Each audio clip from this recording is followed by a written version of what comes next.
how relieved are you to work your first win after Perth? Never in doubt, really. I don't know what all the excitement's about. No, it was a great game. I was very happy for the boys. I thought they put in an unbelievable shift. I was really surprised with the intensity that Perth came at us in the second half. On the stats, it was a very even game in terms of shots, even possession as well.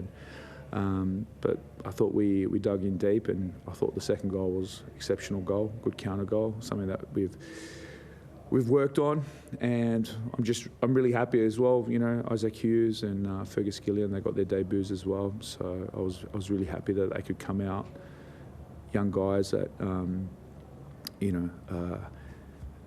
maybe weren't given the opportunity prior, but now they close the game out for us. So I'm happy, very happy. What about the penalty save though? After Alex's performance last week, good silent, played well, kept a clean sheet, but to deny Socceroo that late in the game, that is a pretty big save. It's one thing I learned on the pro license. It was something that was spoken about was moments in games, big moments in games, right? Things that turn. It could be a chance, could be a penalty save. But for us, in the context of the whole season, we don't know how important that save is. But for now, it's immense because it was a difference between us being on 2 points and 4 points. But in terms of morale, making a save last minute, they're big saves, and I'm excited for him. I think he played very well throughout the game. So just topped it off. What did you say to Lucas? Because I'm sure he probably thought he might get it away. Well, yeah. I go, at least now we have a third keeper. So, and got a bit of a chuckle. But look, the thing is with all these, they get an opportunity. They're not going to be consistent every game, and that could be in their attitude or performance or even their physical level. I think Lucas today, he probably found it really hard, really tough, especially against some really good attackers. That he was, Kolakowski in the second half wasn't easy to defend, right? So young guys, they have to learn the hard way that it's, as much as it is about the physical part, it's more about the mental, focus for 90 minutes, and he would have learned that the hard way today. But on the other hand, you have someone like AP that was in the game, fully focused, and he got Lucas out of jail. Just on that VAR decision, I mean, from do you have any complaints with it? Because from the angles we saw, couldn't say that it was in the ground, like it could have been out. I couldn't tell. My first reaction was that it was out, but then on the replay, it was actually hard to gauge whether the whole of the ball had gone out. So in that situation, isn't VAR only for clear and obvious errors? So you couldn't say that was a clear and obvious error if there's no conclusive angle? You could say that, but the image shown on the screen is not the image shown to the referees. So they get different angles. So I don't want to speculate on what happened or whether the ball had gone out. To be fair, if I was the opposition coach, I think it's a handball. Yeah.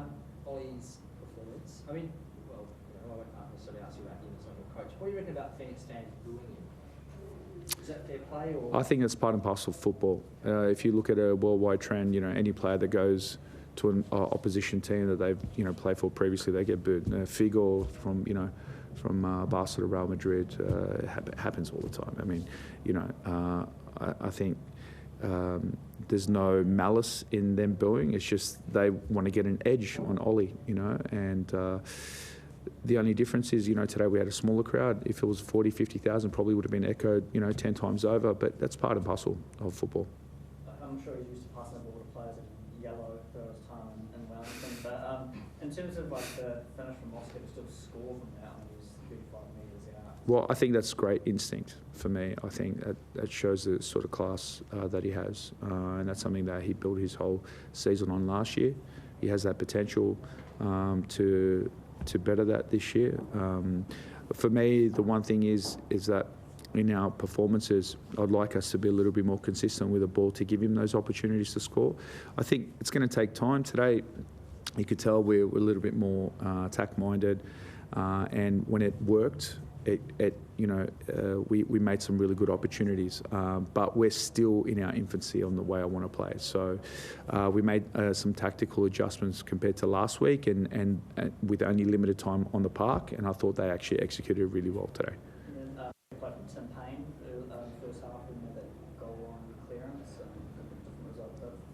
Yeah, I thought he was great today. I actually think that he made two really important runs in the first half, and one where it could have been a goal, another one where he also started another chance.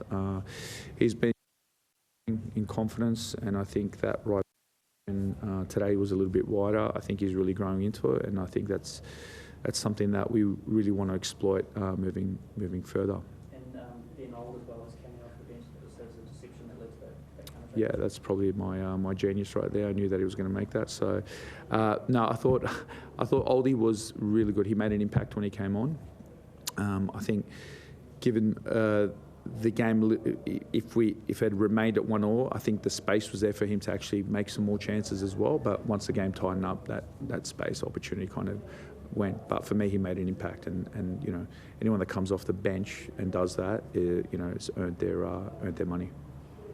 Nice milestone to be first women's coach. Yes, you could say that.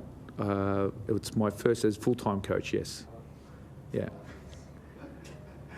Well, Peninsula Power as well, and then those two other games. But yeah, no, I'm happy. Yeah, any win's great, whether it's my first game, my last game. The one thing I said at the beginning of the week when I spoke to the press was I wanted this to be for the fans. It's nice to have fans back at the ground.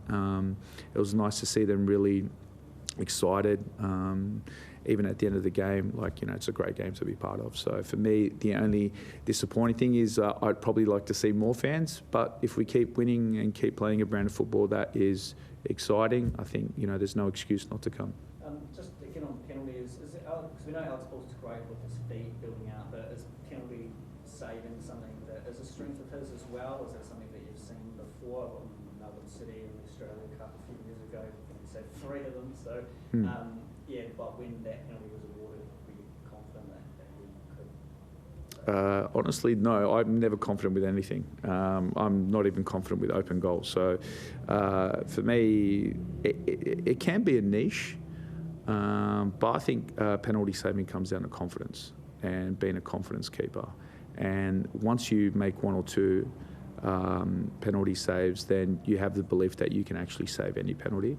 I think AP's got that confidence. He's got that little bit of, that little bit of X factor about him. That a bit of cockiness, and it's really good, right? And it also puts off the player taking the penalty, because he has that in the back of his mind that he actually has to hit it really well in order to capitalise, as opposed to a keeper that maybe might not have that, right?